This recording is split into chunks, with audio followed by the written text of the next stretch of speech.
नमस्कार गाइस, म चाहिँ अहिले यहाँ कुखुराको फार्ममा आएको छु गाडी लिएर। तर हेर्दैछु क्या कुन कुखुराले कस्तो एक्टिभिटी गर्दैछ भनेर। चारो यार दैनिकको तपाईको 20 बोरा 25 बोरा खाएको छ कुखुराले, हालै गर्छु। तर यी कुखुराहरूले चाहिँ तपाईको चारो खाँदैछ कि छैन भनेर म यहाँ बाहिरबाट रुँगेर हेर्दैछु। कि बा कतै मुसा अस्ति नुकाउँदैछ कि बा शङ्कै लाग्न थालिसक्यो यार। दिनकै 20 बोरा चारो खान्छ, एक गाडी चारो लिएर आयो चडक्कै सकिहाल्दो रहेछ। यहाँ चाहिँ अहिले मेरो गाडीको चारो अनलोड चाहिँ हुँदै छैन। म चाहिँ बाहिर बसेर हेर्दैछु क्या यी कुखुराहरूले चारो खाँदैछ कि बा कतै नुकाउँदैछ कि बा मुसाहरू जस्तो फेरि गुडगुड भित्र हाल्छ कि नुकाउँछ कि बा, त्यो पनि त हुनसक्छ। अनि यो कुरालाई मैले विचार गरिनँ भने त अहिलेदेखि नै यिनीहरूले त घाटा लाउँछ दिनको। अब एउटा बुढालाई 5000 रुपियाँ पर्छ चारोको, दिनकै 20 बोरा चारो खान्छ, 10,000 त गयो। अब खान्छ कि यिनीहरूले नुकाउँछ, मैले हो त्यही कुरा पत्ता लगाउन सकेको छुइनँ। यहाँ यो कुखुरा फार्म हो मेरो, यो ठुलो छ नि फार्म त, यतापट्टि पनि छ अनि यतापट्टि चाहिँ अहिले तत्कालै कुखुरा हालेको छु होइन। कुखुरा चाहिँ अब धेरै ठुलो पनि छैन, ठिक्क ठिक्कको छ। तर अचम्मको कुरो चाहिँ के छ भन्दाखेरि चाहिँ नि चारो व्यापक खान्छ। बिहान तपाईँको राति तपाईँको 20 बोरा हाल्नु, बिहान उठिसक्दा एउटा चारो हुँदैन। मलाई त घरिघरि शङ्का लाग्दैछ क्या, यहाँनिर कुनै कुखुरा चोर कुखुरा छिरेको छ कि चारो यति सकिन्छ। आम्मामा थोरा चारो सकिँदैन, चारोले गर्दा म त तनाव भइसक्यो। गरम त गर्नु के यिनीहरूलाई झुकाएर कुनै बेला अब यसो भुसुस खुवाउँ भने चाहिँ खाँदैनौँ। साढे कम्ती बाटो हुँदैन फेरि हो। त्यही बाटोले गर्दा चाहिँ मलाई के लाग्दैछ भने यिनीहरूले चाहिँ तपाईँको कुखुराले कतै चारो नुकाइरहेको छ कि जस्तो लागिरहेको छ। लु हेरौँ त, यहाँ परबाट हेरौँ ल एकचोटि, म तपाईँहरूलाई देखाउँछु। परबाट हेरौँ ल, यिनीहरूले पक्कै चारो खान्छ कि अब त्यो भुइँतल कतै नुकाउँछ कि बा मुसाहरू जस्तै सँगै लाग्यो नलिनु।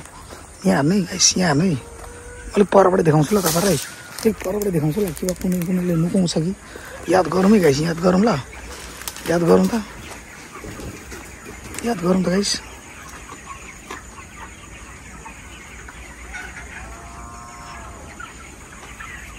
कुखुरा त खै यसरी यहाँ बोरा चाहिँ ल्याएर राखिएको छ होइन। तर यिनीहरूले कुखुराले चाहिँ चारो यत्रो बोरा खान्छ भने मलाई पत्तै लागेको थिएन, छक्क परेँ क्या म पनि। यतापट्टि चाहिँ हाम्रो यो लिचीको बगान जस्तै बनाएको छौँ होइन। लिची कहिले फल्नु थाहा छैन, यस्तो चाहिँ आएको छ हौ लिचीको बगानमा पनि। यो झुपा चाहिँ आएको छ। कतै लिचीको बगानमा गाँचा त फलेन यार, यता नि गाँचाहरू जस्तै पोको परेछ त नि। यहाँ त गाइस, यहाँ त यहाँ पनि छ होइन, फल्नु पर्ने फलेछ मुलाहरू। के हो कुनि यो गाँठो गाँजा जस्तै फलेछ, गाँजा फलेछ यार हाम्रो त, गाँजै होला यो त। सुक्दाखेरि यस्तो हुँदो रहेछ। लु हेर्नुहोस् त गाइस, यहाँ सबै रुखमा छ। तपाईँहरूलाई के देखाएर त्यो ढाँटे जस्तो हुन्छ, यहाँ पनि छ। यहाँ हेर्नुहोस् है, यहाँ पनि छ यहाँ त हेर्नुभयो।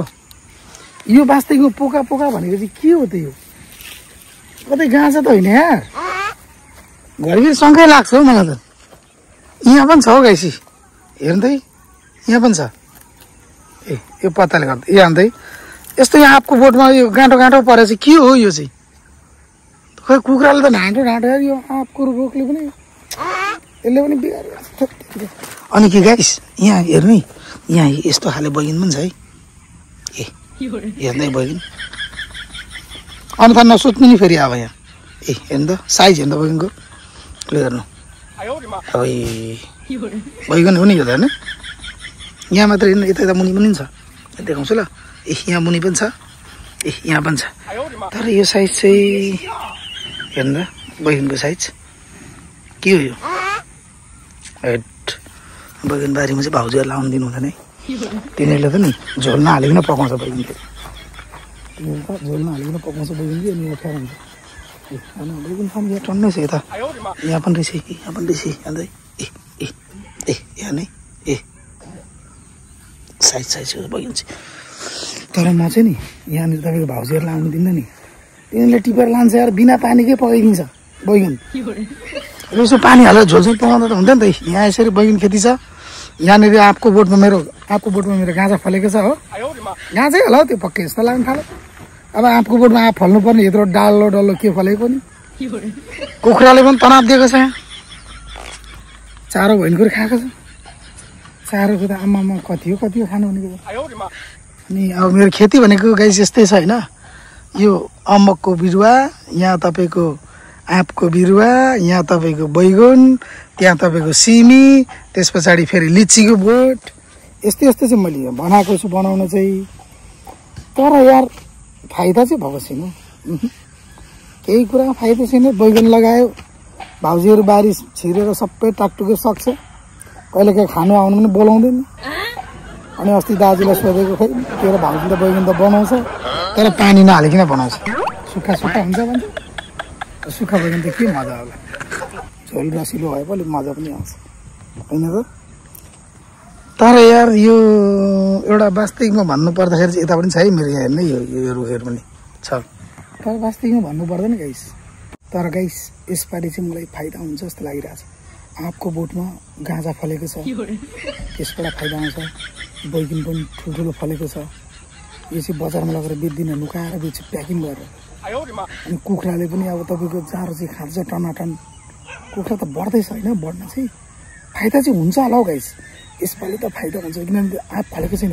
अरूलाई सुनाउनु हुँदैन नि, फेरि यताको केटाहरूले थाहा पाउनु बित्तिकै फेरि रात चोर लगिदिन्छ कि आँपको बोटमा गाँजा फलेछ भने त हो त। अनि त्यो पोको पोको परेको एउटा नहुँदैन नि, मैले पत्ता लाग्यो नि त अझ गाँदै होला पक्कै। यसपालि त मलाई टन्नै हुन्छ होला जस्तो लाग्यो फाइदा क्या। यता गाँजाको व्यापार छ, आँपको बोटमा फलेको, यता फेरि ठुल्ठुलो बैगन फलेको छ यत्रो यत्रो होइन। त्यसपछि कुखुराले पनि यसपालि के न के गर् लागि अहिलेसम्म चाहिँ गाइस मलाई फाइदा चाहिँ एक्लै भएको दिन ढाँट्दैन तपाईँहरूलाई। तर यसपालि चाहिँ फाइदा हुन्छ होला। म राति भए पनि यहाँ रुँगेर भए पनि बसेर चाहिँ यो बैगन खेतीलाई र यो आँपमा जुन गाँजा फलेको छ मेरो, यो त म बिगार्दिनँ नि यसपालि, मजाले फलाउँछु। अनि त्यस पछाडि कुखुरा यो गाइस म सोच्दैछु यो गाँजा जुन हाम्रो आँपको बोटमा फलेको छ नि, यसलाई चाहिँ म लगेर चाइना बेचिदिन्छु जस्तो लाग्यो। तर फेरि यार चाइनामा गाँजा खान्छ कि खाँदैन समस्या छ। यता त तपाईँको बाबाजीहरूले खान्छ गाँजा, बम बम भन्छ, डङ्कीडङ खान्छ होइन। तर विदेशतिर पठाउँदा अलिक पैसा कमाइछु हुन्थ्यो क्या गाइस। सोच्दैछु म चाइना पठाइदिउँ, थाइल्यान्ड चाइनातिर पठाइदिउँ जस्तो लागिरहेको छ। उता पठाउँदा अलिकति पैसा पनि हुन्छ होइन। अनि यो बैगन गाइस, बैगनलाई चाहिँ नि साइज हेर्नु पनि तपाईँहरूले, अरूलाई नभन्नु है गाइस। यो साइज अनुसारले चाहिँ यसलाई म झोलामा मजाले प्याक गर्छु होइन। प्याक गरेर चाहिँ तपाईँको विदेश एकैचोटि विदेश कोरियातिर पठाइदिन्छु नि। कोरिया उता युरोपतिर पठाइदिन्छु। अब युरोपतिर तपाईँको चाहिरहेको छ नि त्यस्तो कुराहरू, चाहिरहेको छ, भिटामिन पनि हुन्छ नि त्यसमा, चाहिरहेको छ तिनीहरूलाई। म उतै पठाउँछु। नेपालमा त बेच्दिनँ यसपालि। यसपालि त एउटा बैगन पनि बेच्दिनँ, कसैलाई बेच्दिनँ। जतिसुकै भाउजू चाहिँ राम्ररी आओस्, एउटा दिन भन्दैन हुँदैन, घन्टा भनेको चाहिँ बन्दै हुँदैन, सब विदेश। यसपालि माल हुन्छ जस्तो लागिरहेको छ। ल हेरौँ के हुँदैछ। ल गाइस छुट्यौँ, बाई।